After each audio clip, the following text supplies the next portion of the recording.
Now you've completed doing your primary colours, we're now moving on to our secondary, which we identified as our orange, green and violet. We make these colours by mixing two of our primary colours together. So to make violet, it would be our blue and red. To make our orange, it would be our yellow and red. And our green would be our blue and yellow. We will be mixing these colours in our palette lid. We are not going to be using the pre-mixed purple, orange and green in our palette. We are not using them. We are mixing our own colours. To make our orange, I will take some of the yellow from the palette and mix it in the lid. And then I will take some of the red and put it on the lid as well. We are using the lid to mix our colours, so we're not doing it in the palette to mess up the palette. I will then mix these together in the palette lid. And there we have our orange, again, painting in our triangle. If you feel like it's too saturated, please add some more colour to make it more viable.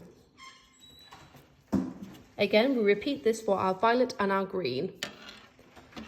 To do our green, we will still use our yellow, mixing in our palette lid, mixed with our blue.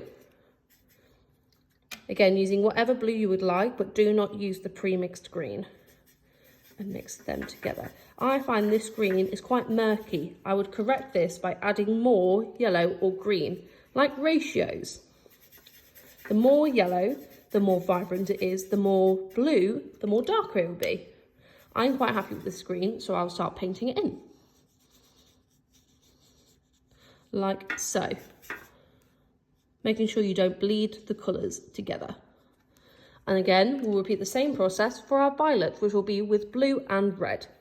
Again, taking our colour from our colour palette and mixing it in our lid. In our blue,